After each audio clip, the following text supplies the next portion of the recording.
Hi, friends. Welcome back. Happy Monday to you. I'm Rita Ernst. I am the author of Show Up Positive and contributing also to Culture Impact. My two books are in their birthday month. Happy birthday to me and to my books.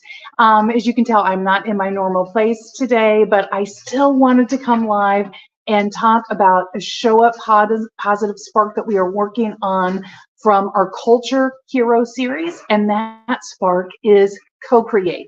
And this is my favorite piece of work to do inside of organizations with leaders and contributors just like you that want to make a workplace that fills your cup and makes the experience extraordinary every day. So let's talk about, last week I talked about some of the mindset stuff, the way you need to be mentally prepared and thinking in order to invite co-creation into your team. Let's get into some of the practical things that you can do to increase and elevate the level of co-creation that you're creating, that is occurring inside of your team. So there are three words, and I know I talk about these things in so many of the Show Up Positive Sparks, but these are so foundational to really creating this mechanism of authentic positivity in your organization. So three things that need to be present for you to really be able to have co-creation in your team: trust, curiosity, and contributor and challenger safety. Now, those two things come from the work on psychological safety, and it's really important to sort of get yourself educated. And I would encourage you to do the research and the reading around challenger safety. But challenger safety is basically the highest level of psychological safety that you can achieve. And it is that ability for people to disagree with one another, to sort of look at a pathway that the team is on and say, hey, you know what, I'm not sure if that's the best pathway. Can we pause a moment and talk about it? You need to have a lot of security inside of your team. You need to know that you belong very securely in order for you to feel that you can take that risk. It can feel very risky for most of us to do that. So those are the three things that you've got to be really establishing the norms and the practices of creation.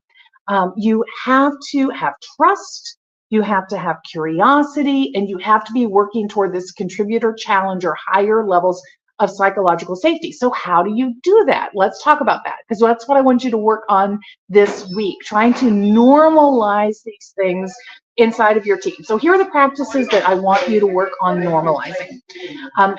Number one is inviting differing opinions and disagreement. Like really just making that a normal part of how things go. So it doesn't feel risky. It's not fear producing in people to disagree with one another. Like we recognize, because you know what?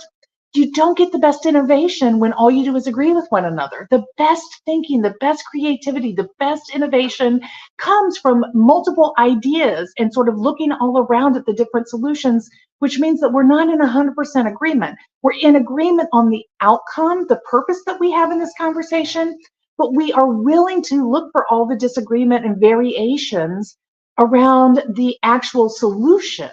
And that's where we want to invite. So not disagreement around purpose. And if we have disagreement around purpose, we got to talk about that first, because if we're not in alignment about our intention or purpose here, we're never going to get anywhere helpful.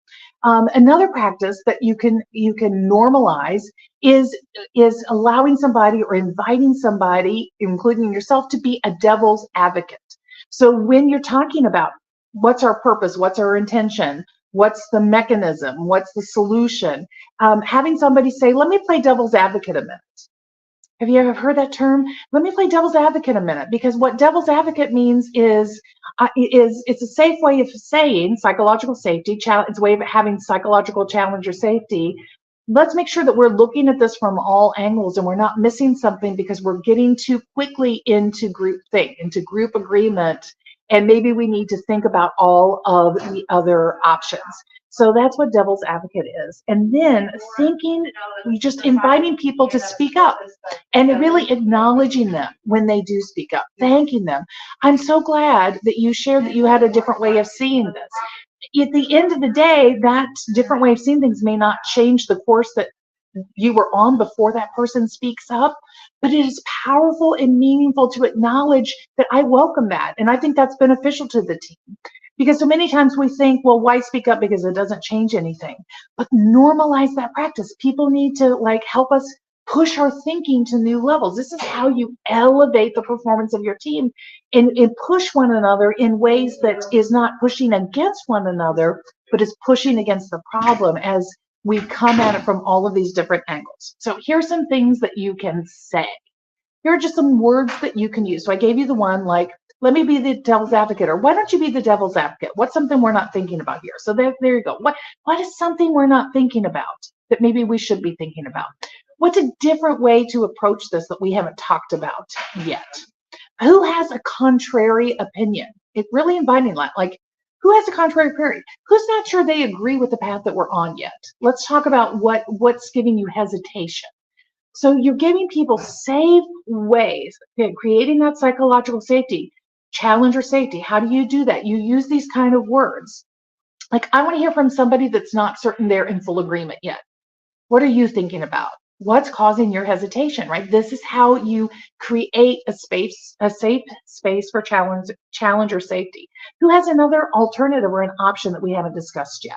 So when you start inviting that, when you start inviting people to take the thoughts, take the conversation in a broader direction or in a newer direction, this is co-creating, right? We're willing to examine. We're not holding on to our ideas so tightly that we have to be right. Because you know what? We talk about the psychology of these things all the time.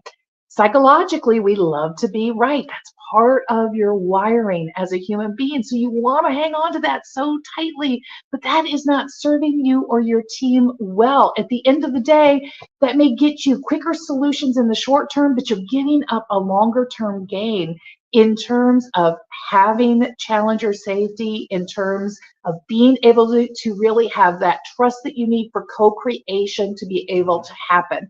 And of course, the number one thing in co-creation is you got to keep inviting people in. You have to be willing to allow others to shape things and give up some of your control. So these are the things I'm hoping you will join me in working on this week. And I can tell you, I'm in the hospital right now with my father. He is going through a medical diagnosis, and we have to put a lot of trust in the doctors. But we are also feel challenger safety. We're in partnership. We have shared purpose with his doctor, and we're asking questions. And we are saying, what about this? What about this? What about these complicating, situations that we have with his other health issues? And, are we connecting doctors up appropriately? All of those things, because we're all on the same page. We want my father to get well. But it's not us challenging the doctor because we don't trust the doctor. It is that we are co-creating a plan and really helping shape together. And that's what I want to see you having in your organization as well, because I have so much peace of mind right now about the path that we are on and the care team that he has and what we're doing. And I think they like and appreciate us too, because we are collaborators, we are co-creators. And I want you to have that in your day-to-day as well. So I hope this inspires you to practice co-creation this week. I'm going to be practicing it with my dad's medical team as we continue on this health challenge journey with him. And, thank you for joining me. I will be back with you next Monday. I'm so glad I was able to do this live with you, even though I am not at home and not in my normal environment. And try work on co-creation, work on those foundational things, try those words, and let me know how it's working out for you. I will see you again next Monday. Thanks for being here. Bye.